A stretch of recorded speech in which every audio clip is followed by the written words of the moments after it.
योजनाओं का शुभ आरंभ भी किया गया था कम्युनिटी डेवलपमेंट प्रोग्राम में, ठीक है ना।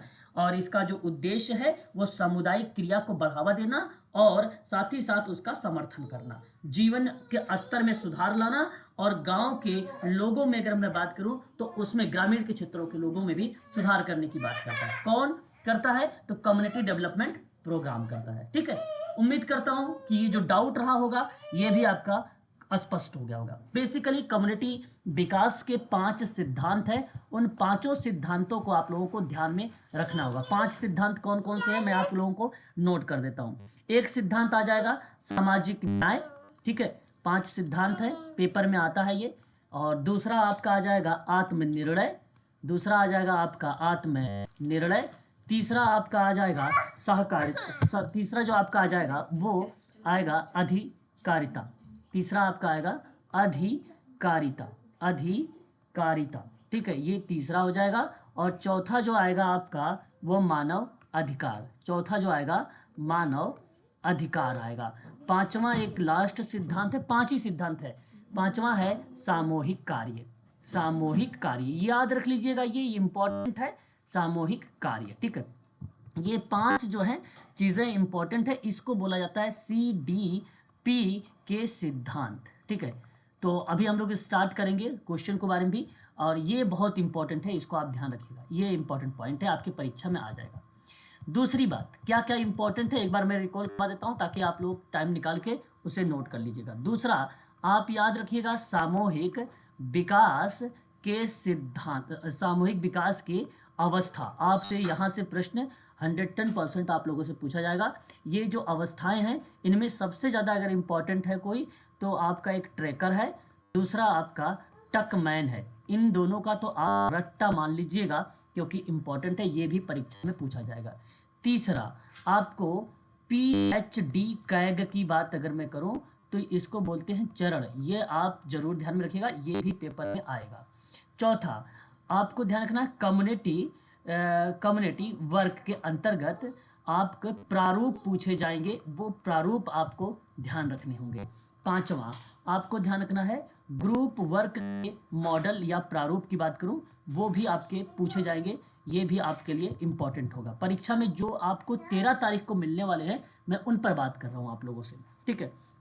बात करते हैं उसके बाद 6 नंबर पर आपको परिवार के मॉडल आपको ध्यान रखना है, परिवार के मॉडल भी आपके पूछे जाएंगे। उसके बाद अगर मैं बात करता हूं एक नाम आपको देखना है सुनीता सामाजिक कार्यकर्ता जो मध्य प्रदेश की हैं, उनके बारे में आप जरूर पढ़ के जाइएगा, कार्यकर्ता के बारे में जरूर पढ़ के जाइएगा, इनसे भी पेपर में पूछा जाएगा।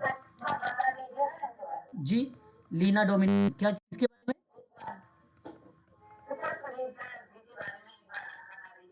ओके ओके ठीक है, कोई बात नहीं, मैं इनके बारे में बता देता हूँ आप लोगों से।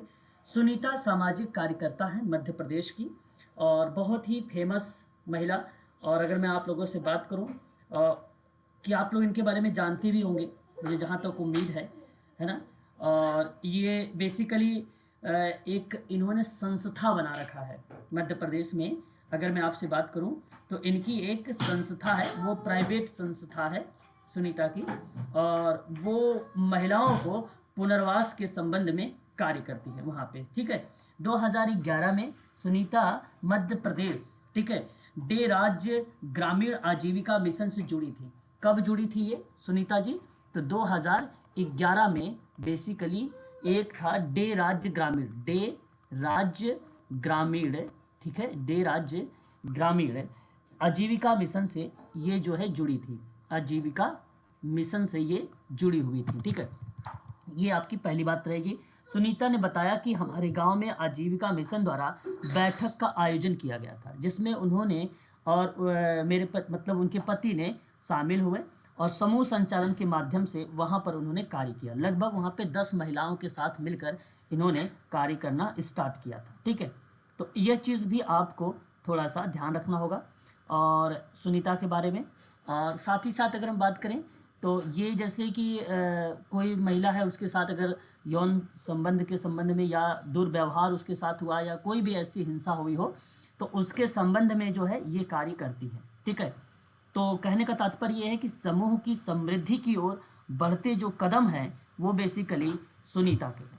ठीक है, तो ये चीज़ आप ज़रूर ध्यान रखिएगा इनके संबंध में, सुनीता के संबंध में। ठीक है, सामाजिक बदलाव की बात करती हैं ये, सामाजिक बदलाव की बात करती हैं, ये बात ध्यान रखिएगा। परिवार के साथ कार्य करती हैं, आर्थिक और सामाजिक बदलाव की ओर हमेशा ये अग्रसर रहती हैं सुनीता। इन्हीं के संबंध में सारी चीज़ें जो है जुड़ी रहेंगी। ठीक है, इनके संबंध में जो भी चीज़ें पूछी जाएगी महिला के संबंध में, आर्थिक आत्मनिर्भरता को बढ़ावा देने में अगर किसी की भूमिका रही है तो वो सुनीता की रही है। ठीक है, इतनी बात आप लोगों को मुझे उम्मीद है कि आप लोग के साथ स्पष्ट हो गई होगी। एक बार क्लियर कर दीजिएगा, एक बार बताइए। हाँ, ठीक है। इन ये बेसिकली डे वर्क के रूप में ये जुड़ी थी। ठीक है, डे ग्रामीण वर्क के रूप में ये जुड़ी थी सुनीता। यौन उत्पीड़न वाले जो पीड़ित हैं समाज में बचाने का काम किया उन्होंने, पुनर्वास का काम किया इन्होंने, पुनर्गठन का काम किया इन्होंने, पुनर्गठन का काम किया, पुनर्वास का काम किया। ये दोनों कार्य जो आते हैं वो किसके आते हैं? सुनीता कृष्णन का काम आता है। सुनीता कृष्णन का जन्म जो है बेसिकली 1972 में हुआ था मध्य प्रदेश में। ठीक है, एक भारतीय सामाजिक कार्यकर्ता रही है ये। ठीक है, इन्हें अगर हम बात करें तो इन्होंने एनजीओ संस्थानों की मदद से बहुत महिलाओं और बच्चों के लिए सुरक्षात्मक और पुनर्वास सेवाएं दे रही हैं आज वर्तमान में भी। 2016 में बात करते हैं, 2016 में भारत के चौथे उच्चतम नागरिक पुरस्कार पद्मश्री से इनको नवाजा गया था। किस पुरस्कार से? पद्मश्री पुरस्कार से इनको नवाजा गया है। ठीक है, कृष्णन को, कृष्ण मतलब सुनीता कृष्णन को। ठीक है, ये बात आपको ध्यान रखना है। और साथ ही साथ अगर मैं आपको बात करूं, एक नाम आप लोगों ने सुना होगा, जे एक तस्करी के संबंध में भी इनकी जो प्रक्रियाएं रही हैं लोगों को एक प्रकार से पुनर्वास के संबंध में भी बात उनके साथ किया, महिलाओं की तस्करी के संबंध में, है ना। तो उनको पुनर्वास करने की प्रक्रिया में ये जो है बात करती है सुनीता कृष्णन। ठीक है, याद रखिएगा भाई, काफ़ी इंपॉर्टेंट नाम है ये, परीक्षा में इनसे कई बार पूछा गया है कि सुनीता कृष्णन के बारे में। ठीक है, एक बार अगर बता दीजिए, अगर स्पष्ट हो गया तो ठीक है, फिर मैं आगे बढ़ता हूँ अब। ठीक है, चलिए। 1972 कुछ नहीं है, और जन्म है उनका जन्म है 1972। हाँ, 15 साल की थी जब ये, तो इनके साथ 8 लोगों ने मिलके सुनीता का रेप किया था। और उसके बाद इन्होंने जो है ये समाज कार्य में अपनी भूमिका निभाना शुरू कर दिया इन्होंने। ठीक है, और ये मानसिक रूप से अगर मैं आपसे कहूँ तो बेसिकली डिस्टर्ब हो जाना। ठीक है, और उसके बाद अपने आप को उन्होंने जो है काफ़ी ज़्यादा सुधार लाए, और उसके बाद ये जो है समाज कार्य में अपनी भूमिका अदा करने लगी। ठीक है, और दलित कम्युनिटी के लिए ये बेसिकली 9 साक्षरता अभियान भी चला रही है। ठीक है, ये भी आप ध्यान रखिए, आज वर्तमान में चला रही हैं। ठीक है, आज भी दलित के लिए, और उनके ऊपर कम से कम 17 बार जो है जानलेवा हमला भी हुआ है। 17 बार उनके पास जो है उनमें जानलेवा उनके साथ हमला भी हुआ है। ठीक है, चलिए आगे बढ़ते हैं, और ये इंपॉर्टेंट पॉइंट रहेगा। फिर हम लोगों की अगर हम बात करें तो आप ध्यान रखिएगा पाउले फ्रेरे के बारे में, यानी सोशल एक्शन। जी,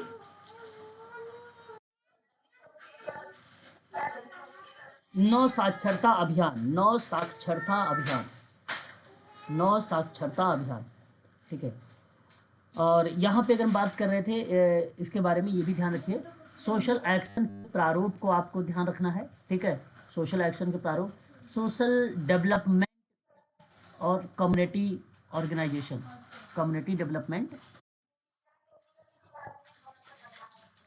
भाई इनके बारे में भी बता चुका हूँ मैं आप लोगों को, लेकिन चलो अभी मैं बता देता हूँ। अभी आप इसको सुन लीजिए, मेन चीज़ सुन लीजिए जो पेपर में आने वाले हैं, इनको थोड़ा सा ध्यान दीजिएगा। अभी इनके बारे में बता देता हूँ, आप भी देख सकते हो उसके बाद में, है ना।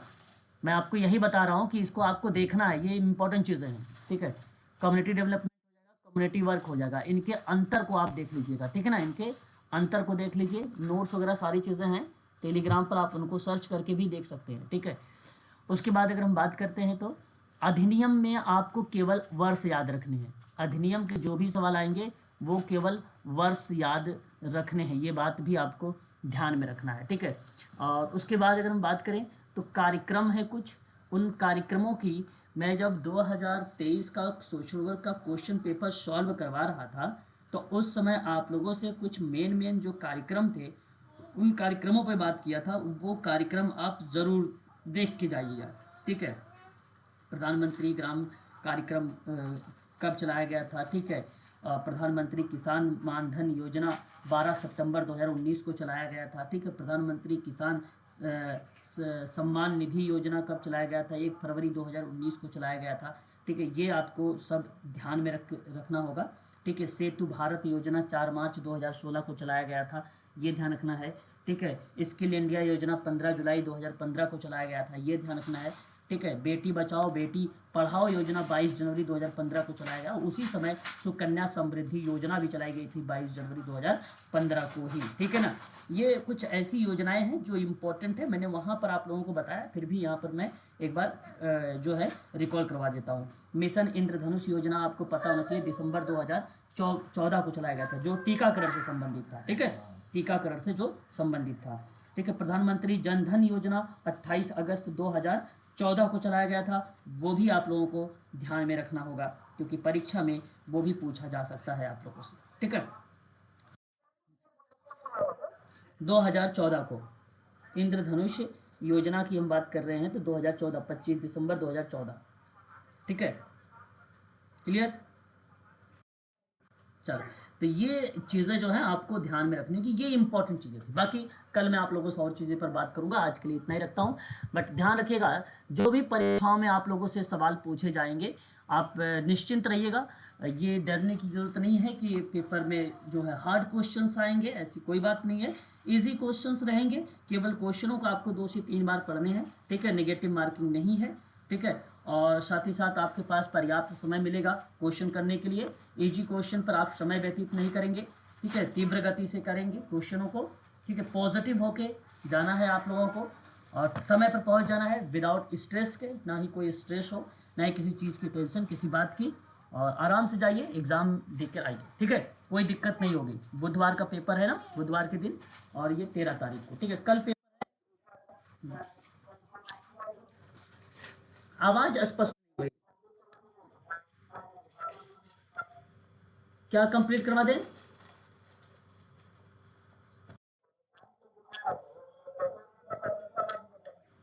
ठीक है, ऐसे मिलते रहेंगे और भी चीज़ें ना, अभी याद जो चीज़ें आएंगी उस समय कराएंगे, ठीक है। अभी क्वेश्चन कर लेते हैं, फिर करवा देंगे, फिर कल लिखवा देंगे, ठीक है ना। इसी तरीके से जो चीज़ें याद आती रहेंगी, है ना, उस तरीके से करवाते रहेंगे। निम्नलिखित में से कौन सा एक संघ है?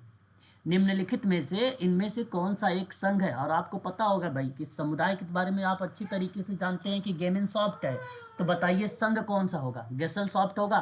तो गेसल सॉफ्ट क्या, ऑप्शन नंबर आप थर्ड को यहाँ पे करेक्ट मानना उचित समझेंगे कि which one is an association with Gesellschaft, उसके साथ अगर कोई चीज़ें इन्वॉल्व है तो वो गेसल सॉफ्ट है। गेमिन सॉफ्ट के साथ क्या इन्वॉल्व है? समुदाय इन्वॉल्व है ना। और आप ध्यान रखिएगा समुदाय और संघ की एक किताब आई थी सन 1900, कब आई थी? सन 1887 में आई थी, 1887 में आई थी। नाम याद होना चाहिए, फर्डिनेंड टोनीज, इसको इन शॉर्ट में क्या बोलते हैं? एफ टोनीज कहते हैं, एफ टोनीज कहते हैं, ठीक है। और जो लोग जो फोक सोसाइटी है, ये जनरीतियाँ हैं एक प्रकार की, लोक समाज है एक प्रकार से, यहाँ पे लिखा हुआ है, ये नाम आता है समनर का। किसका नाम आता है? समनर का। ये दोनों का नाम अगर हम बात करते हैं तो एफ जो है फर्डिनेंड टोनीज का नाम आता है, ठीक है। याद रखिएगा, इसके बारे में पहले भी पढ़ा चुका हूँ।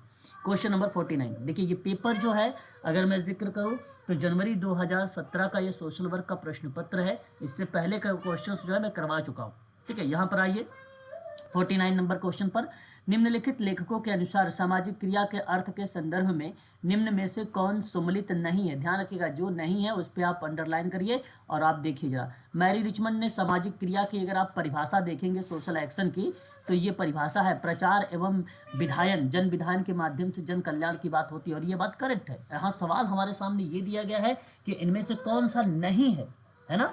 सवाल में क्या दिया गया है? कौन सा नहीं है। और आगे बात करते हैं ऑप्शन यहाँ पर बी, है ना, ऑप्शन बी पर बात करते हैं। ऑप्शन बी किस चीज को रिप्रेजेंट करता है? ऑप्शन बी की बात करते हैं, जो है मैस्लिन। ये बेसिकली अगर हम बात करें तो मैस्लिन महोदय ने क्या कहा है, 9 समस्याओं पर जन प्रहार basically mass attack on mass problems, है ना। ये स्टेटमेंट गलत है, ये स्टेटमेंट गलत है, इस चीज़ को आप ध्यान रखिएगा। और इसके संबंध में अगर मैं आप लोगों से बात करूं तो ये नाम आता है किसका, तो बॉल्डविन का नाम आता है, बॉल्डविन, है ना, बॉल्डविन जो है वालेस का नाम आता है, उसमें ये जिक्र करती उनकी परिभाषा है ये आपका गलत है, दूसरा वाला ही गलत है।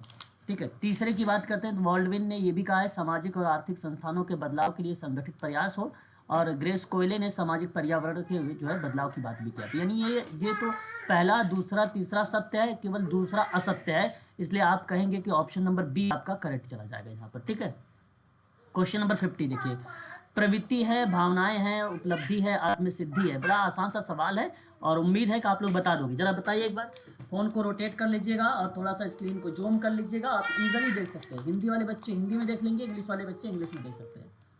जरा बताइए कौन सा ऑप्शन सही जाना चाहिए? डी का 1 होगा। क्वेश्चन नंबर 50 हमारे सामने है, डी का 1 होगा। ये आप बताइए मुझे इकट्ठा करके, यानी ऑप्शन नंबर कौन सा आपका करेक्ट होना चाहिए, है ना। ठीक है, प्लीज़ एक बार बताइएगा, ठीक है ना, जरूर बोलिए जल्दी से। हाँ हेलो। हाँ, अभी मैं आपसे बाद में बात करता हूँ, ठीक है, क्लास चल रही है, ठीक है। ठीक है, ऑप्शन आप क्या है, ऑप्शन क्या है आपका? सेकंड ऑप्शन, क्वेश्चन नंबर का ऑप्शन आपने बी का चुनाव किया है। चलिए मैं मिलाता हूं एक बार।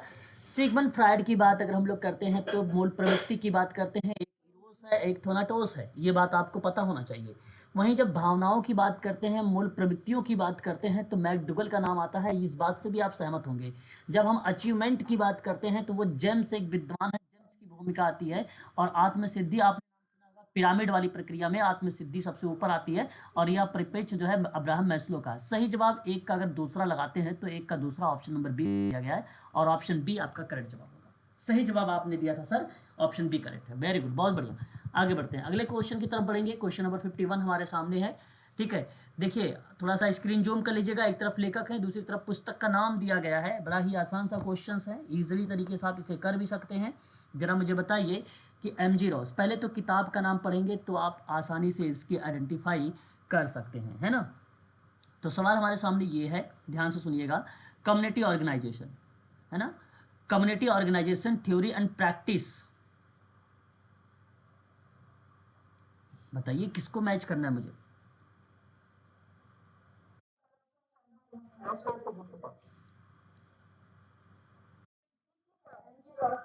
अच्छा, आप यहाँ पे कह रहे हैं एमजी रॉस का नाम लगा दीजिए, चलिए ठीक है, अगर आप कह रहे हो मुझे तो मैं यहाँ पे एमजी रॉस का नाम लगाऊंगा। ठीक है, अच्छा यहाँ पे हम बात करें,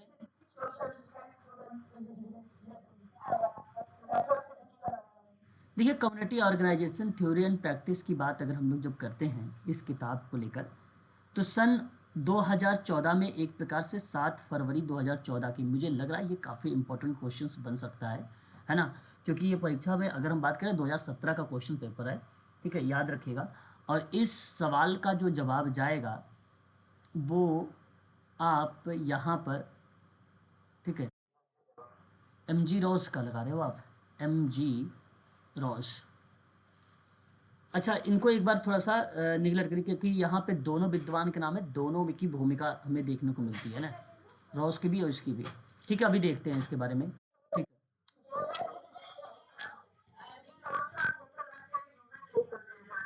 देखते देखते एक मिनट, अभी अभी हम आगे बात कर लेते, एक मिनट एक मिनट। ये देखिए पीआरए के संबंध में है, कॉन्सेप्ट मेथोलॉजी एंड टेक्निक्स की बात करेंगे, है ना। यहाँ पे नाम किस विद्वान का आना चाहिए, पीआरए है, पार्टिसिपेटरी रूलर अप्रीजल है, तो विट्रो का कहाँ से नाम आएगा पीआरए में? हाँ, हिस्ट्रो का नाम आ जाएगा। अब ध्यान से सुनिएगा, है ना ये। हाँ, अच्छा, ये इनके बारे में मैंने वर्ष भी आप लोगों को बता रखा है, 1980 वाली प्रक्रिया आती है, ठीक है, याद रखिएगा।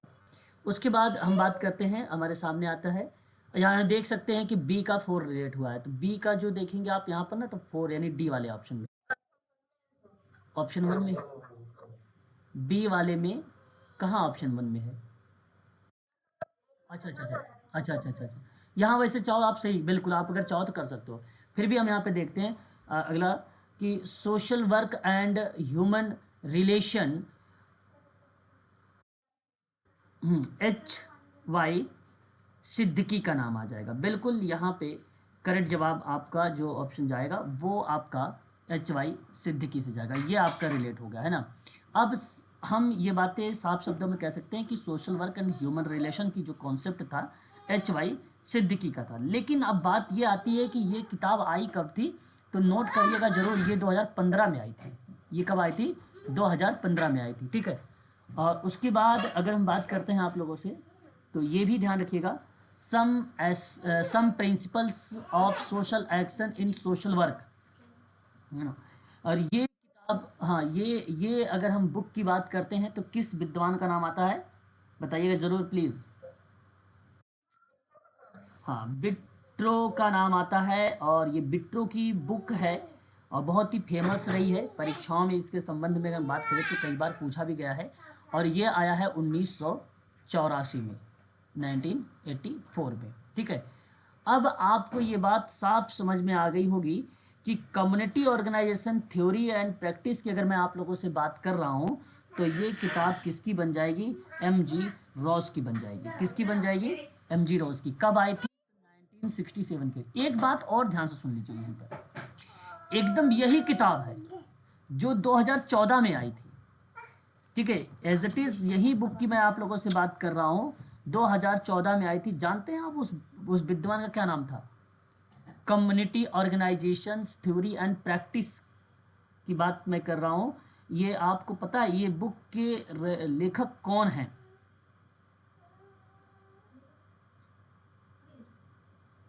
नहीं पता आप लोगों को? देखो, 2014 में ये किताब आई थी। जॉन, जी जी, क्या कुछ कह रहे हैं आप? ये कोर पेपर के रूप में उभर के सामने आई थी, और ये जो बुक संचालित हुई थी, तो वो बुक बेसिकली 2014 में आई थी। कब आई थी? 2014 में। और ये बहुत इम्पॉर्टेंट है, मैं आप लोगों को एक बार उसका नाम भी मेंशन करवा देता हूँ, ताकि आप इजीली तरीके से अगर परीक्षा में पूछा जाए तो आप कर सकते हैं। पूरा नाम उसका इस समय याद नहीं आ रहा है। अगर हम बात करते हैं आप लोगों से इसकी किताब का नाम, इस विद्वान के, नोट करिए, जोआना मैकनाइट। क्या नाम आएगा? जोआना, ठीक है, मैकनाइट, मैकनाइट, जोआना मैकनाइट का नाम आता है, और ये 2014, ठीक है। क्लियर कर लीजिएगा, यहाँ पे यही किताब है, एग्जैक्टिव यही किताब है, लेकिन ये 2014 में आई थी, ठीक है। 2014 में आई थी, ये ध्यान रखिएगा, काफ़ी इंपॉर्टेंट है। मुझे लग रहा है कि ये पेपर में आएगा, मैं बार बार बता रहा हूँ, है ना, इसलिए आप इसको ध्यान रखिएगा। चलिए एक बार अब जिक्र करते हैं नेक्स्ट पॉइंट पर।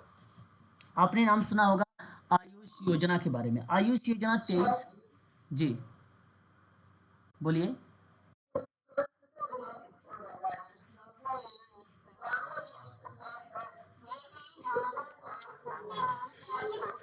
ओके,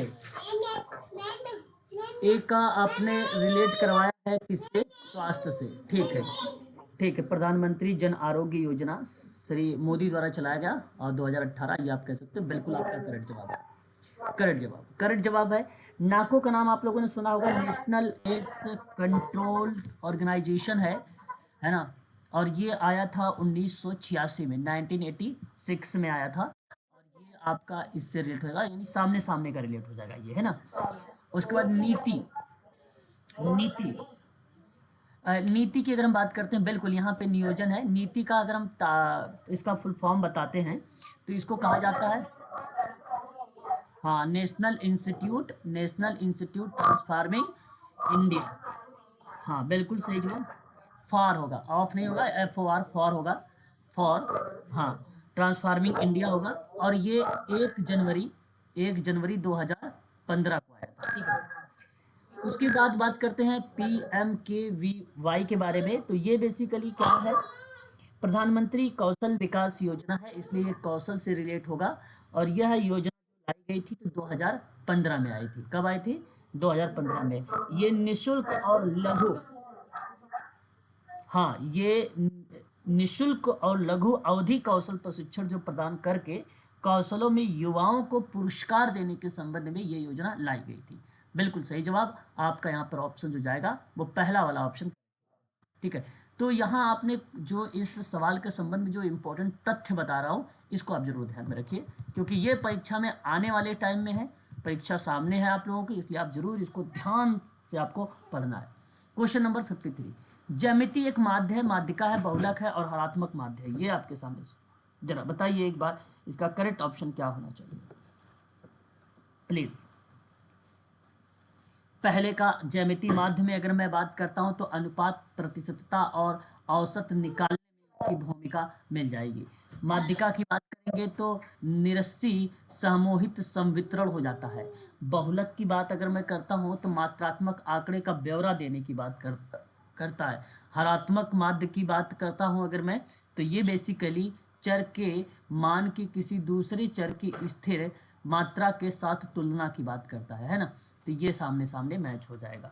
तो बेसिकली 53 वाले जो ये सवाल आप देख रहे हैं इसका सही जो ऑप्शन होगा वो बी ऑप्शन आपका यहाँ पे, बी वाला ऑप्शन मैच हो रहा है, ठीक है।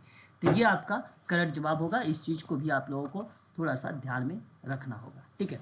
चलिए आगे बढ़ते हैं और भी चीज़ों के बारे में समझने का प्रयास करते हैं। अगला सवाल हमारे सामने 54 नंबर का, वैषम्य। वैषम्य बेसिकली रिलेट कराता है एक आवृत्ति को, एक आवृत्ति या फ्रिक्वेंसी जो संवितरण के आकार में विषमता को दर्शाता है, उसे वैषम्य कहते हैं। और ये सीधा सीधा आपको पहले से मैच हो जाएगा।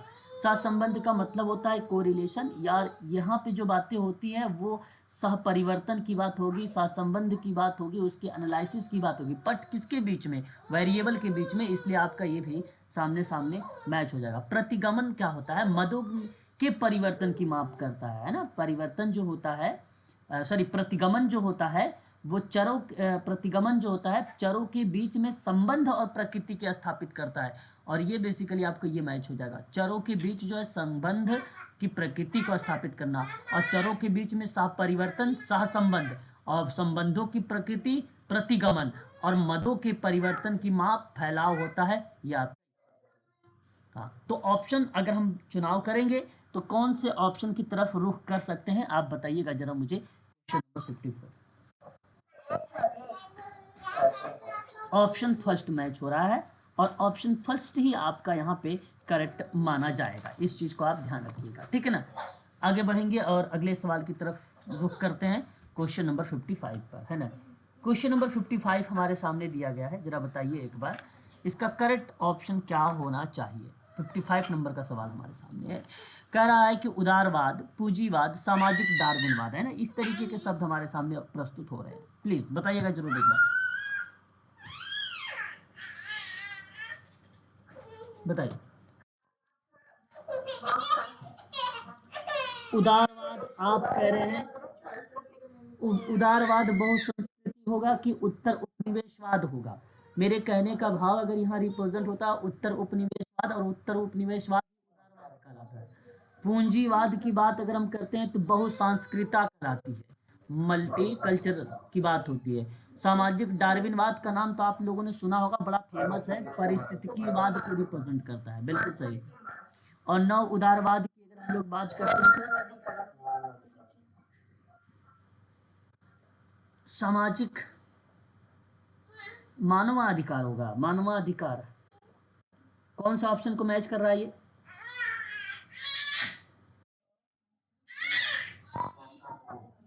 ऑप्शन ए, मानव, हाँ, ठीक है, ये आपका करेक्ट हो जाएगा, ऑप्शन ए, ठीक है, ऑप्शन ए करेक्ट हो जाएगा। क्वेश्चन नंबर 56 कह रहा है संगठन, कार्य, जनता की योजना को लेकर बताइए किस संबंधित मुद्दे हो सकते हैं ये। संगठन हो, कार्य हो, जनता की योजना हो, है ना, planning and organisation, jobs and people की बात अगर हो रही है तो किस चीज़ को ये रिलेट करा सकता है? जवाब आपके सामने बताइएगा जरूर। 56 नंबर का क्वेश्चन हमारे सामने दिया गया है।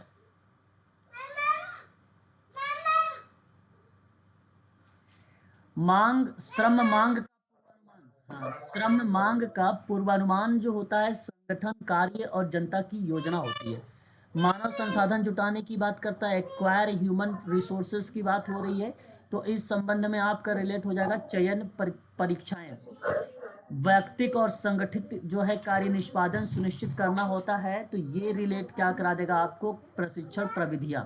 और कर्मचारियों को पुरस्कार देने की बात होगा तो कर्मचारियों की हो गई फीडबैक देना। हाँ, तो ऑप्शन जो जाएगा वो आपका पहला वाला ऑप्शन यहाँ पे करेक्ट जा रहा है, ए ऑप्शन सही जा रहा है। एक बार देखिए जरा, ये डिजीज से संबंधित यूनिट नंबर 9 का है ये क्वेश्चंस, है ना। और अगर मैं बात करूँ भ्रम, और तो भ्रम किस चीज को रिलेट करा सकता है? भ्रम जी, ए, भ्रम नहीं, भ्रम एक ऐद्रिक अनुभव की गलत व्याख्या की परिघटना हो जाती है, वो भ्रम को दर्शाता है। हाँ, परिघटना यानी ऐद्रिक अनुभव की गलत व्याख्या कर देना या उसकी परिघटना पर बात करना, तो ये क्या कहलाता है? भ्रम कहलाता है ना। और भ्रमाशक्ति क्या होती है? एक सनक भरा जो है, हाँ, जो है विश्वास, ठीक है, डेल्यूशंस इसको बोलते हैं, ये आप याद रखिएगा। और एक विभ्रांति होती है, इसी को क्या बोलते हैं? हेलुसिनेशंस कहते हैं। हाँ, हेलुसिनेशंस बहुत इंपॉर्टेंट शब्द है ये।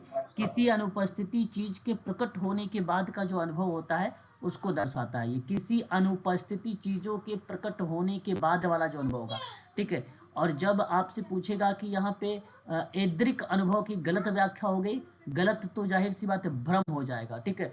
भ्रमाशक्ति डिल्यूशंस कहते हैं ये तो सीधा सनक भरा विश्वास हो जाएगा, और यहाँ पे अनुपस्थिति की चीजें हो जाएगी। सिजोफ्रेनिया बेसिकली दीर्घकालिक मानसिक विकार होता है। हाँ, और इस सवाल का सही ऑप्शन जो जाएगा वो ऑप्शन नंबर ए आपका करेक्ट हो जाएगा। देखिए, लैटिन जो है शब्द दिए गए हैं, मैं आप सबसे कहूँगा पेपर फर्स्ट के लिए भी आप लोग यहाँ पे ध्यान रखिए, जो यूजीसी नेट के ये थोड़ा सा उसमें आता है, इस टाइप के क्वेश्चंस वगैरह भी, है ना। तो अच्छा सवाल है ये भी हमारे सामने। अगर मैं ई एफ की बात करता हूँ तो इसको हम क्या नाम से जानते हैं? ई एफ को कंपेयर के आधार पे जानते हैं, है ना। किसके आधार पे जानते हैं इसको बताइए जरा।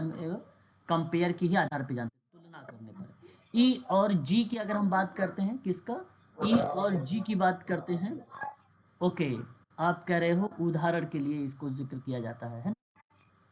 ओके, ये एग्जाम्पल होता है, नहीं हम लोग बोलते हैं for example. V I Z की बात करते हैं तो ये किसके लिए हो जाएगा? वी आई जेड नामांसन के लिए होता है। किसके लिए? नेमली, हाँ, नामांसन बोलते हैं। O P dot C I T की बात करते हैं तो दिए गए कार्य में दिखाया गया है, दिए गए कार्य में दिखाया गया है ना। तो यहाँ पर ये रिलेट हो जाता है। तो ऑप्शन एक बार मैच कर सकते हैं, पहले का 4 है, दूसरे का 3 है, तो 4 और 3 आपको दिख रहा होगा। अच्छा, यहाँ पर भी है, यहाँ पर भी है। तीसरे का 1 है, तीसरे का 1 है, और ये 2 हो गया, तो तीसरे का 1 है। ऑप्शन नंबर पहला करेक्ट हो जाएगा, पहला ऑप्शन करेक्ट हो जाएगा।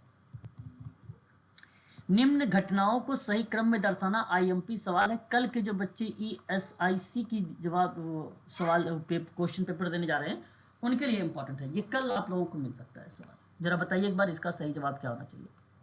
क्वेश्चन, एक मिनट, दिख रहा है क्वेश्चन? एक मिनट,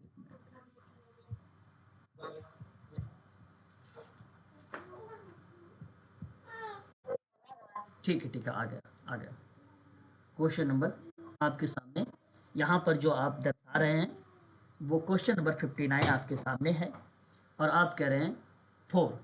बिल्कुल, यहाँ अगर मैं आपसे बात करूँ, option 4 is the right answer होगा, ठीक है। इसको सबसे पहले डिजीज, इम्पेयरमेंट, डिसेबिलिटी, हैंडीकैप, ये इस सवाल की अगर मैं आपसे बात करूं तो आप सबसे साधारण शब्दों में आप लोग बता सकते हो कि ऑप्शन डी है। सबसे पहले आता है रोग, फिर दुर्बलता, फिर असमर्थता, फिर विकलांगता होता है, ठीक है। डिजीज बेसिकली एक प्रकार से आप इंजरी वाली कंडीशन है। इम्पेयरमेंट वाली जो कंडीशन होती है, जैसे मान लीजिए कि भाई प्रॉब्लम है, इंटेलेक्चुअल प्रॉब्लम हो सकती है, अदर साइकोलॉजिकल कोई प्रॉब्लम हो सकती है, लैंग्वेज से रिलेटेड कोई प्रॉब्लम हो सकती है ना, वो इम्पेयरमेंट होती है। असमर्थता मतलब होता है डिसेबिलिटी। उसके बाद उसके बिहेवियर में चेंजेस आ जाएगा, उसकी कम्युनिकेशन में बदलाव आ जाएंगे, उसके पर्सनल केयर में दिक्कतें आ जाएंगी, उसकी लोकोमोटो में दिक्कतें आ जाएंगी, फिर बॉडी मतलब इस तरीके की चीज़ें जो है देखने को मिल जाती है असमर्थता में। फिर अगर वो चीज़ें से काम ही नहीं होता है, वो चीज़ें है ही नहीं, जीरो के बराबर है, तो वो कंडीशन बन जाती है मोबिलिटी वाली, वो कंडीशन ओरिएंटेशन वाली, वो कंडीशन बन जाती है डिसेबिलिटी या हैंडीकैप, सॉरी हैंडीकैप वाली।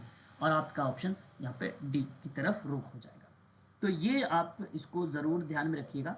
मैं आपको एक डेफिनेशन आप लोगों को बता रहा हूँ। आपने नाम सुना होगा ICD-10 के बारे में। जानते हैं आप ICD-10 क्या है? प्लीज़ अगर पता है तो बताइए। ICD जी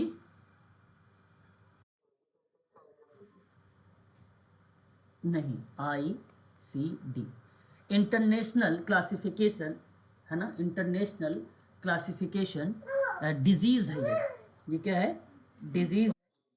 हाँ, तो उसके अंतर्गत ये चीज़ें जो है दर्शाई गई है। लेकिन एक बात मैं आपको यहाँ पे और बताना चाहूँगा, वो भी इम्पोर्टेंट है हमारे परीक्षा के दृष्टिकोण से देकर देखा जाए तो।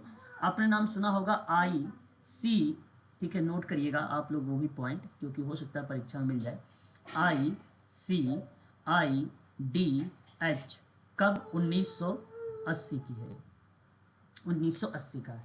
ये बेसिकली क्या है, द इंटरनेशनल, द आई से इंटरनेशनल, C से क्लासिफिकेशन, ऑफ I से इम्पेयरमेंट, D से डिसेबिलिटी एंड H से हैंडीकैप, इसके द्वारा जो है दर्शाया गया है। ठीक है, ये क्रम, तो ये बात आप ध्यान रखिएगा। ICIDH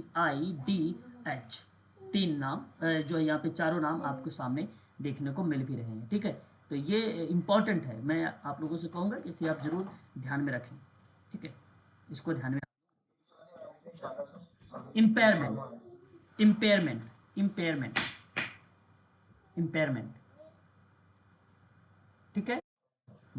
तो ये जरूर आप लोग ध्यान में रखिएगा, ठीक है ना, काफ़ी इंपॉर्टेंट है। ये एक रिपीट भी हुआ है, 2 बार आ चुका है, बस ज़्यादा नहीं, 2 बार तो जरूर आया है, रिपीटेड है लेकिन क्वेश्चन। अगला सवाल हमारे सामने है कि कह रहा है कि सूची 1 और सूची 2 से सम्मिलित करना है आप लोगों को, कूट को सही क्रम में दर्शाना है। एक तरफ जो दर्शाया गया है वो आपका दर्शाया गया है शिशु कल्याण, एक प्रकार से अभिगम, शिशु कल्याण अभिगम दर्शाया गया है। फिर उसके बाद अगर हम बात करें तो अभिगमों से या हुआ निर्देशात्मक परिवर्तन। पहला आपके सामने कल्याण है, जिसको हम बोलते हैं वेलफेयर। दूसरा है संस्थानिक और आवासीय मामला मामला, और तीसरा है आपका पृथक्करण और नियोजन। चौथा है लाभार्थी और प्राप्तांक। तो जरा आपके सामने ये 4 पॉइंट्स दिए गए हैं, प्लीज एक बार जरूर आप लोग मुझे बताइए किन चीजों को ये रिलेट कर रहे हैं, प्लीज बताइए एक बार। बिल्कुल, जो यहाँ पे आपने वेलफेयर शब्द को रिलेट करा है, वेलफेयर रिलेट कराता है आपको किसको, डेवलपमेंट का करेक्ट जगह, बिल्कुल सही जवाब।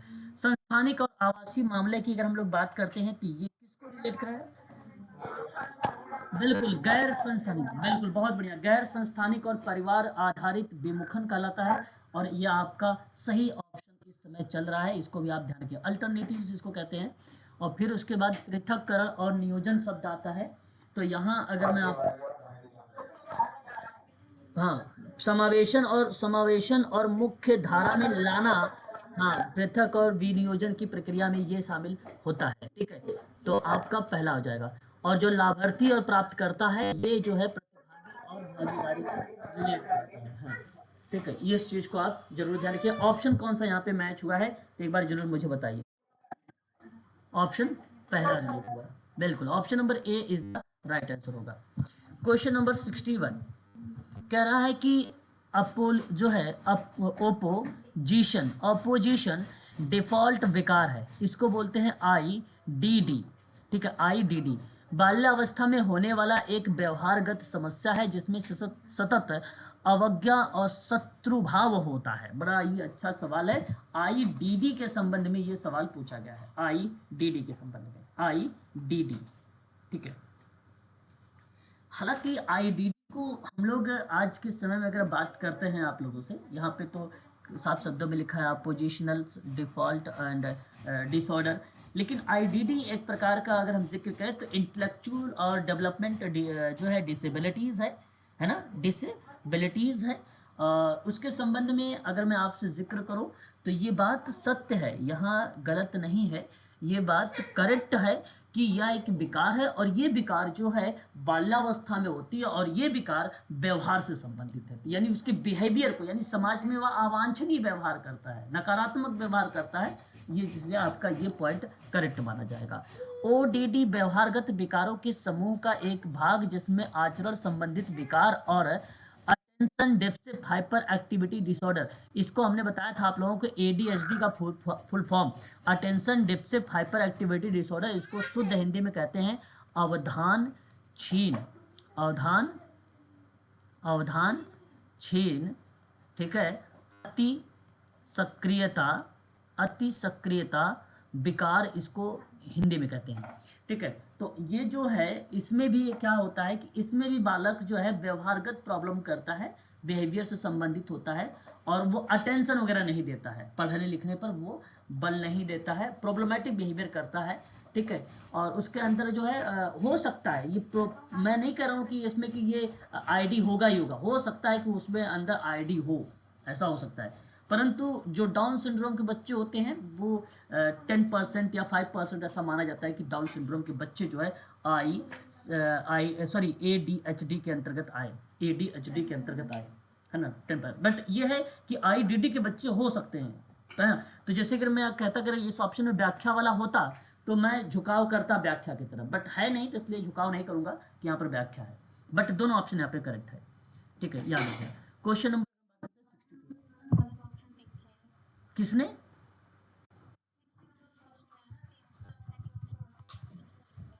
किसने, मैंने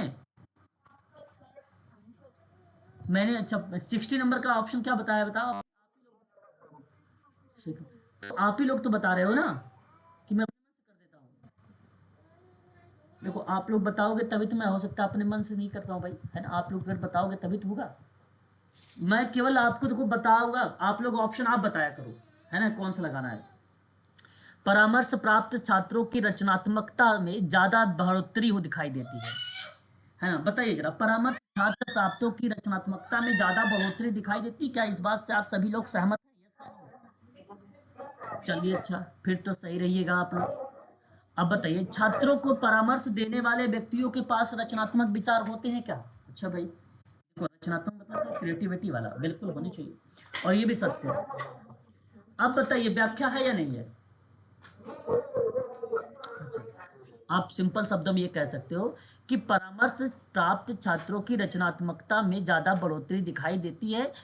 जब यह क्यों दिखाई देती है तो आप क्योंकि लगाइए, क्योंकि छात्रों को परामर्श देने वाले व्यक्ति के पास रचनात्मक विचार होते हैं, इस वजह से ऐसा दिखाई देता है, तो इसलिए आप कहिएगा व्याख्या हो रही है, बिल्कुल जहां जहां सेंटेंस सही तरीके से आएंगे वो आप कह सकते हो व्याख्या भी हो रही है। क्वेश्चन नंबर 63, सामाजिक विधान, ठीक है, सरकार द्वारा सामाजिक दशाओं में सुधार तथा कतिपय सामाजिक बुराइयों को दूर करने के लिए जारी किया जा रहा या जारी किया जाने वाला शासनादेश है।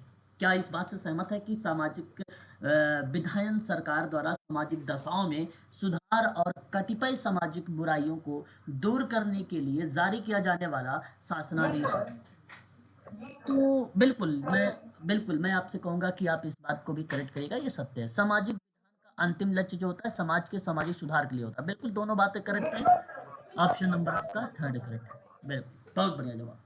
क्वेश्चन नंबर 64 कहता है सामाजिक रूप से जो वंचित समूह है, जो वंचित समूह है, उन समूह के आर्थिक वृद्धि की सामान्य प्रक्रिया में लाभान्वित होने की संभावना होती है। अच्छा ये बात सही है भाई कि सामाजिक रूप से जो वंचित समूह के लोग हैं वो आर्थिक वृद्धि की सामान्य जो प्रक्रिया होती है उसमें क्या होता है, वो लाभ होता है, उनको बेनिफिट होता है, कह सकते हैं हम लोग कि लाभान्वित होते हैं, और ये सत्य है। फिर कहता है सामाजिक रूप से जो वंचित समूह के हैं उन समूह के पास अन्य निर्धनों की तुलना में विविध प्रकार के संसाधन होते हैं। रीजन ये है कि अच्छा क्या ये रीजन से अच्छा आप कह रहे हैं गलत है भाई, चलो ठीक है, ठीक है। तो अगर मैं आपसे बात कर रहा हूँ, क्या ये गलत लग रहा है आपको कि सामाजिक रूप से जो वंचित समूह के पास अन्य निर्धनों की तुलना में, अन्य जो निर्धन है उनकी तुलना में विविध प्रकार के संसाधन है ना। अच्छा, ये बात अगर आप कह सकते हो कि अगर वांछित समूह में आर्थिक वृद्धि से सामान्य प्रक्रिया से लाभान्वित होते हैं तो लाभान्वित होने का रीजन यही है भैया कि उनके पास संसाधन है, तभी तो है, नहीं तो अदरवाइज तो निर्धन भी आज तो आगे होते हैं। निर्धन क्यों निर्धन रहता, फिर तो दिक्कतें नहीं होती। यहाँ पे क्या इस बात से सहमत है, ये गलत होगा या सत्य, या सत्य? दोनों सही हो गया। और भी अपने विचारों को प्रकट करें। मेरे हिसाब से तो ये तो असत्य है। ये आपका, देखो पहली चीज तो ये ध्यान रखिए कि भाई द सोशली जो है दर्शाया गया है एक्सक्लूडेड, मतलब एक प्रकार से उस ग्रुप में कि likely the benefit from the normal process economic growth. अच्छा, आप सिंपल से इंग्लिश समझ में आ रही है कि नॉर्मल प्रोसेस है इकोनॉमिक ग्रोथ करने का, ये तो गलत यही लग रहा है मेरे को।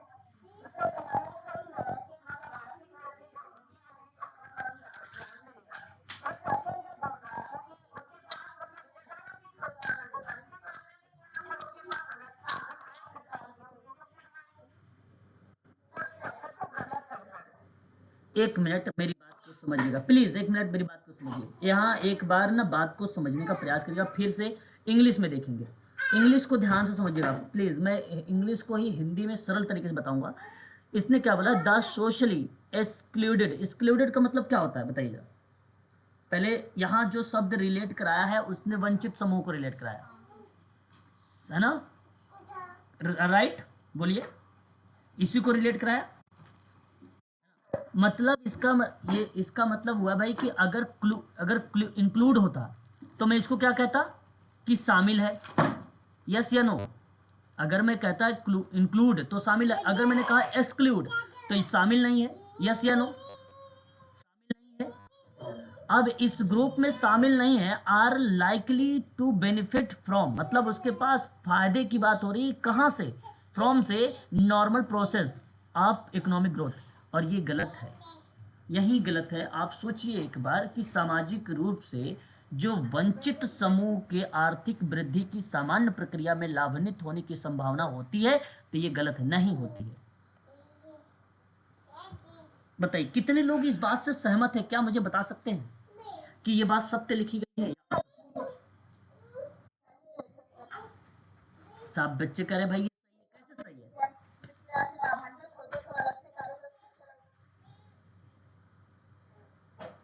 हाँ भाई, चलिए एक बार बताइए, बीपी सर है, विजेंद्र नेगी, बताइए जरा अपनी बातों को रखिए एक बार। मैं कह रहा हूँ सामाजिक रूप से जो वंचित समूह है आर्थिक वृद्धि की सामान्य प्रक्रिया में लाभान्वित होने की संभावना होती है। सामान्य प्रक्रिया मतलब क्या है, अगर नॉर्मल प्रोसेस क्या हो सकता है? सिंपल सा सवाल है, नॉर्मल प्रोसेस क्या हो सकता है? सामाजिक रूप से वंचित समूह के आर्थिक वृद्धि की सामान्य प्रक्रिया में लाभान्वित होने की संभावना होती है, और ये गलत है भाई, है ना, ये गलत है। सामाजिक आर्थिक समूह में अगर बात करें हम, समाज की संरचनात्मक और कार्यात्मक प्रणाली में एक व्यक्ति की स्थिति को जब संदर्भित होता है तो सामाजिक आर्थिक समूह सम्मिलित होता है। तब वहां पर व्यवसाय शामिल होना चाहिए, व्यवसाय की स्थिति शामिल होना चाहिए था, उद्योग शामिल होना चाहिए था, तब आपकी वो बातें करेक्ट होती, वहां पर वो स्टेटमेंट करेक्ट होता। तो यहाँ पर गलत है। सामाजिक रूप से वंचित समूह के पास निर्धन की तुलना में ये भी गलत है, दोनों गलत है। ऑप्शन डी सही जाएगा, ए आर दोनों सही नहीं है। ठीक है, बोलो।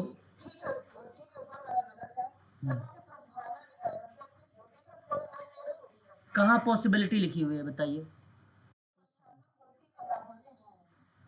सम लाइकली, अच्छा,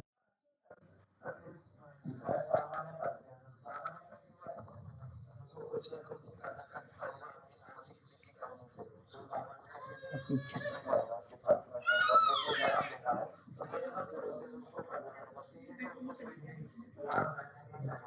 बिल्कुल।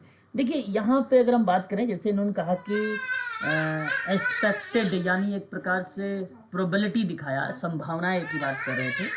देखिए ये संभावनाएं शुद्ध नहीं है, शुद्ध तब होती जब सामान्य प्रक्रिया हट जाती है। सामान्य प्रक्रिया हटा देते हैं आप, तो ये संभावना बन जाती है तब, क्योंकि आपने सामान्य प्रक्रिया बोला। सामान्य प्रक्रिया का मतलब ये था कि आपने क्लियर शब्दों में कह दिया कि भाई एज अ नॉर्मल प्रोसेस से हो जाता है। नॉर्मल अभी बताया कि भाई हाँ हाँ सीधा लंग, ऐसे तो हो ही नहीं सकता बिल्कुल। तो क्या बोलो?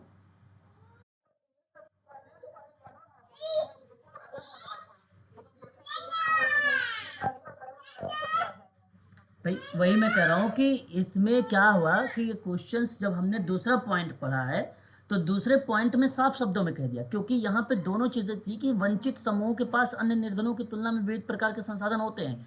भाई देखो ये कारण ये था कि अगर होते तो निर्धन निर्धन थोड़ी होता, तो ये इस बात से स्पष्ट हो जाता पहला वाला। और तो सामान्य प्रक्रिया के रूप में नहीं हो सकता है, इसलिए मैं यहाँ पे कहूंगा ऑप्शन डी करेक्ट होगा। कभी कभी प्रश्न हिंदी वाले जो हैं टफ पड़ जाते हैं भाई, तो इसके लिए इंग्लिश का सहारा लेना पड़ता है, और प्लीज आप लोग भी लीजिए, है ना, ऐसा करना पड़ता है ना। चलिए एक बार और सवाल, ये क्वेश्चन नंबर 65। कमजोर नागरिक समाज राज्य सत्ता के प्रतिभार, ठीक है, कमजोर नागरिक समाज राज्य सत्ता के प्रतिभार के रूप में आप प्रभावी होते हैं। आप प्रभावी होते हैं, देखिए ये सवाल क्या कह रहा है आपसे, इंग्लिश भी देख लीजिएगा। वीक सिविल जो है सोसाइटी दे रखा है, ठीक है, और यहाँ पे जो है इन इफेक्टिव की बात कर रहा है, as a counter weight to state power. क्या आप यहाँ पर कहेंगे कमजोर नागरिक समाज राज्य सत्ता के प्रतिभार के रूप में आप प्रभावी होते हैं? बताइए, आप प्रभावी होते हैं?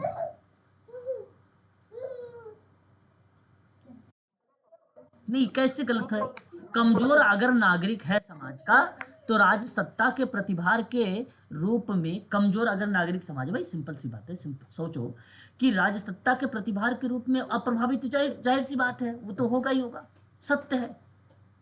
वो कहाँ, उस पर कहाँ प्रभाव पड़ेगा फिर, है ना।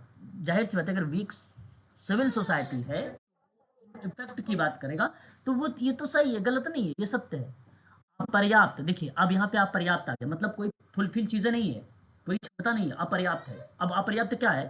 जन भागीदारी है, करा और सरकार की पारदर्शिता है, जवाबदेही नागरिक समाजों को सशक्त बनाता। देखिए अब कोई चीज अगर है ही नहीं, हाँ पारदर्शिता भी अगर वहां पे रही रहेगी, अपर्याप्तता भागीदारी रहेगी, तो कैसे वो चीजें सामर्थ्य बन सकती, बन नहीं सकती, वो गलत है।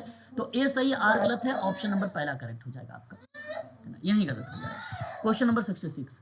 सामाजिक संरक्षण एक प्रभावी सामाजिक विकास नीति के रूप में उभर रहा है। देखिए फिर से सुनिए, जो सामाजिक संरक्षण है एक प्रमुख सामाजिक विकास नीति के रूप में उभर रहा है, मतलब आगे उभर के आपके सामने प्रस्तुत हो रहा है। फिर कह रहा है कि जिसमें सामाजिक सुरक्षा और गरीबी उपशमन पर ध्यान केंद्रित किया जाता है। देखिए सुरक्षा की बात आती है तो मैं कहता हूँ इस बात तो सही है। अच्छा एक बात ध्यान रखिएगा, अगर यहाँ इस तरीके के प्रश्न मिलते हैं, जैसे आपको लग रहा है सुरक्षा तो 110% है, इसमें कोई दो राय नहीं है, लेकिन अब आपको समझ नहीं आया गरीबी उपशमन क्या होती है, तो आप यहाँ पर ट्रिक के माध्यम से भी आप यूज कर सकते थे कि भाई ये तो सत्य है। उपशमन का मतलब होता है शांत करना, गरीबी को शांत करना, गरीबी को समाप्त करने की प्रक्रिया में ही उपशमन शांत करने की शब्दों में जाना जाता है। हाँ बिल्कुल बिल्कुल, उन्मूलन पर्यायवाची शब्द है, ठीक है, बिल्कुल बोल सकते हो, ये करेक्ट है। फिर कहता है कि हाँ अब देखिए, जनता की भेद्यता, जनता की भेद्यता में अनुमानित बढ़ोतरी के लिए एक सम्मति दृष्टिकोण, सम्मत जो है सम्मित जो दृष्टिकोण है, पॉइंट ऑफ व्यू है उसका, ठीक है, उस पर सामाजिक संरक्षण में सुधार नहीं ला सकता। अच्छा बताइए, जनता में अगर भेद्यता रहेगी, अनुमानित बढ़ोतरी अगर होगी, तो समन्वित दृष्टिकोण सामाजिक संरक्षण में सुधार नहीं ला सकता है, यस या नो?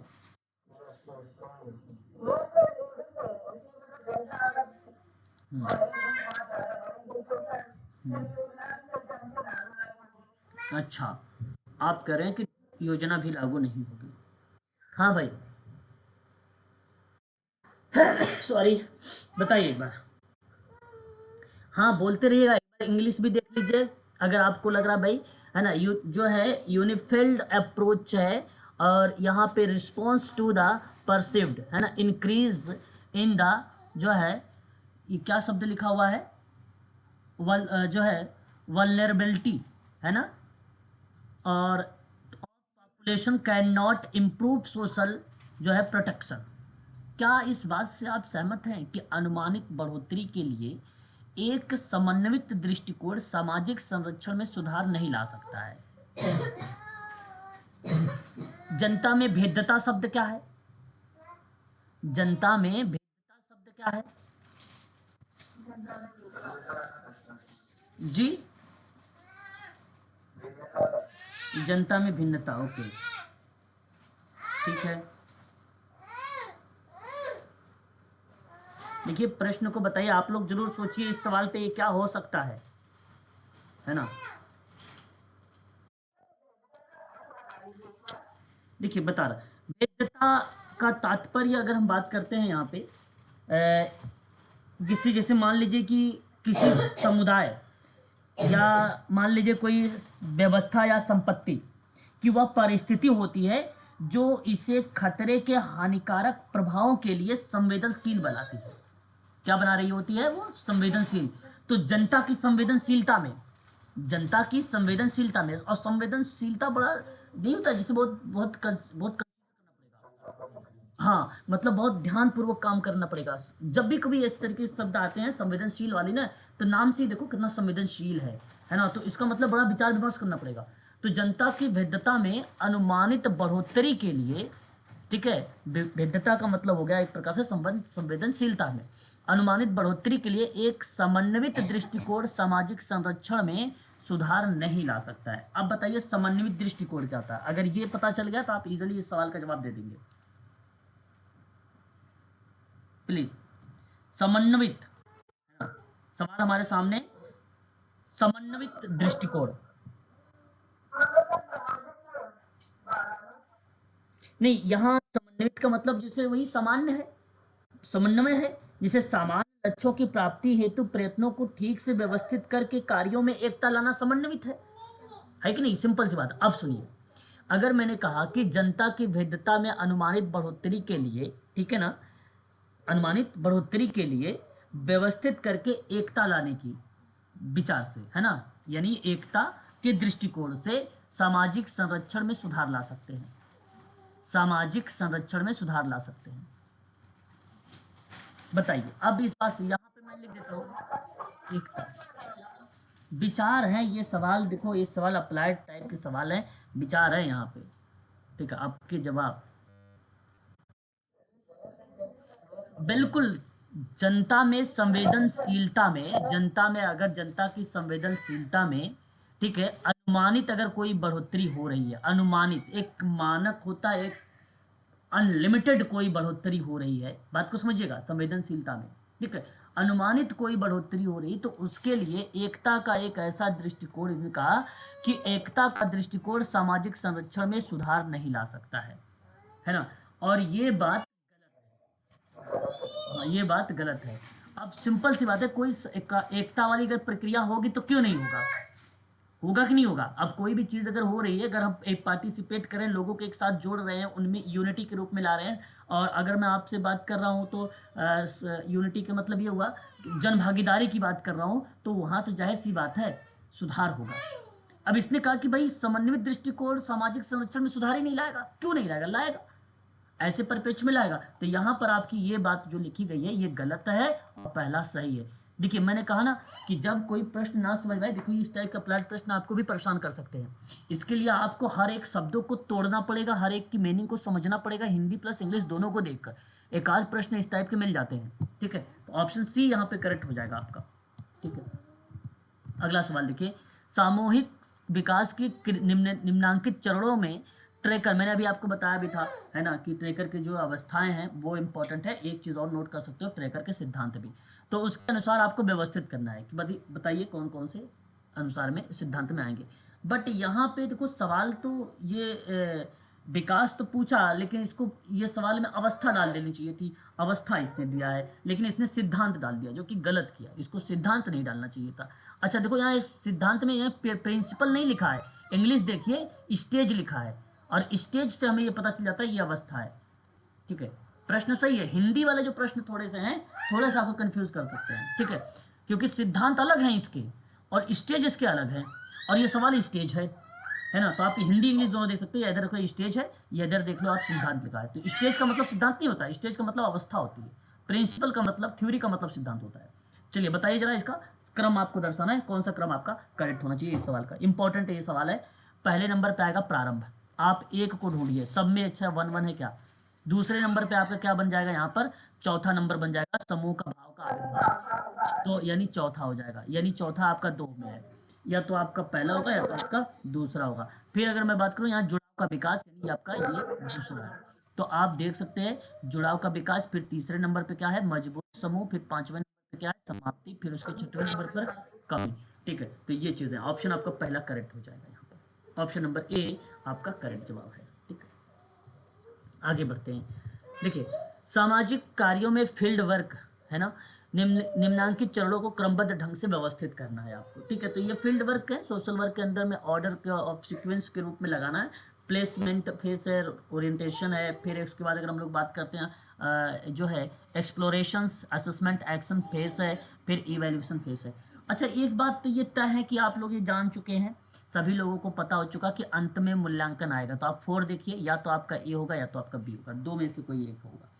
और पहले नंबर पे मैं बात करता हूँ, स्थिति का निर्धारण का चरण होता है जिसको ओरिएंटेशन कहते हैं। हम लोग पहले, हम लोगों ने पढ़ा भी होगा, हम लोगों को मालूम है, पहले हम क्या करते थे, ओरिएंटेशन करते थे, ओरिएंटेशन के बाद हम कंकरेंट विजिट करते थे, फिर उसके बाद हम केस वर्क करते थे, ग्रुप वर्क करते थे, फिर हम क्या बोलते हैं उसको, कॉन्फ्रेंस, है ना, फिर उसके बाद हम कॉन्फ्रेंस करते थे, केस कॉन्फ्रेंस होता था, ग्रुप कॉन्फ्रेंस होता था, है ना, फिर इसके बाद social action, social welfare administration, इस तरीके से कार्य होता था। और आपका ये बात सत्य है। तो पहले नंबर पे आपका स्थिति निर्धारण चरण यानी ओरिएंटेशन विजिट, और आप देख सकते हैं आप सेकंड ऑप्शन में आ रहा है ना, ये आपका सेकंड ऑप्शन में आ रहा है। तो इसलिए मैं कहूँगा 68 वाले का जो जवाब जाएगा ना, वो ऑप्शन नंबर आपका बी करेक्ट होगा, बी ऑप्शन आपका करेक्ट होगा। दूसरे नंबर पे आप स्थापन चरण कह सकते हो, प्लेसमेंट फेज कह सकते हो, और तीसरे पे आप डाल सकते हो एक्सप्लोरेशन को। ठीक है, अन्वेषण बोलते हैं इसको, शोध भी कहा जाता है इसको, वही प्रक्रिया समवर्ती दौरा उसी को बोलते हैं। ठीक है, क्वेश्चन नंबर 69 अब्राहम मैस्लो का सवाल है। देखिए, क्रम में दर्शाना है, मैंने पिरामिड के रूप में आपको पहले भी बता रखा है ना, मनोदैहिक अवस्था उसकी होती है, उसके बाद कौन सी मनोदैहिक अवस्था कौन सी, शारीरिक आवश्यकता वाली हो सकती है, तो यानी पहले नंबर देखना दूसरा कौन सा है, तो आप देख लीजिए पहले ऑप्शन में दिया गया है ना, पहला आपका ये करेक्ट हो जाएगा। फिर उसके बाद सुरक्षा की आवश्यकता है, सुरक्षा की आवश्यकता ढूंढना है, तो यानी आप देख सकते हैं 4 नंबर पे सुरक्षा की आवश्यकता है। फिर उसके बाद आपको संबंध और प्रेम का देखना है, तो यानी यहाँ प्रेम कहाँ है, अच्छा यहाँ तो है ही नहीं प्रेम वाला भी। उसके बाद देखिए, अच्छा कोई है संवर्धन का, संवर्धन भी नहीं है। ठीक है, अच्छा सामाजिक आवश्यकता उसके बाद दे दिया, ठीक है, सामाजिक आवश्यकता दे दिया है। फिर उसके बाद अगर हम बात करते हैं तो ये सम्मान की आवश्यकता दे दिया। फिर लास्ट में क्या दे दिया है, स्व या आत्म प्रत्यक्षीकरण की आवश्यकता होती है लास्ट वाली, ये 5वें नंबर की है। तो ऑप्शन पहला आपका करेक्ट हो जाएगा यहाँ पर। ठीक है ना, चलिए अब एक सवाल और है आपका यहाँ पे, हस्तक्षेप अनुसंधान के निम्नलिखित चरणों को सही क्रम में आपको व्यवस्थित करना है। हस्तक्षेप का मतलब होता है इंटरवेंशन, यहाँ पे देखो लिखा हुआ है इंटरवेंशन रिसर्च में। ठीक है, अब वही है जो पीएचडी कैग है, आप लोग जानते हैं, मैंने पहले भी इसके बारे में आप लोगों को बता चुका हूँ। तो आप क्या पहले नंबर पे क्या रखेंगे, पहले नंबर पे आप रखेंगे समस्या का सूत्रीकरण, और दूसरे नंबर पे आपको क्या रखना, उद्देश्यों की पहचान। यहाँ पर आप देख सकते हो पहले ही ऑप्शन में दिया गया है, आप इजीली कर सकते हो। पीएचडी कैग, मैं एक बार फिर से बोलूंगा, problem, hypothesis, design, collection, analysis, generalisation, last में क्या होता है, रिपोर्ट। ठीक है, ये आपको अगर याद रहेगा तो आप इजीली कर सकते हो, ऑप्शन नंबर आपका पहला करेक्ट जवाब हो जाएगा। ठीक है ना, बस करिए, आज के लिए ये पेपर यहाँ पर आपका समाप्त होगा। ये आपका मिल जाएगा, अब इधर गद्यांश, इधर आंसर कीज भी मिल जाएंगे, है ना, आंसर भी मिल जाएंगे आपको नीचे। ठीक है, ये आयोग के द्वारा दिए गए हैं। ठीक है, यहाँ पर ये चीज़ें मेंशन की गई। ठीक है, तो ये था 22 जनवरी 2017 का तृतीय प्रश्न पत्र था, ये मैंने यहाँ पे सॉल्व करवा दिया। ठीक है, अभी ये पीडीएफ आपको ग्रुप में डाल देता हूँ। ठीक है, सेव करके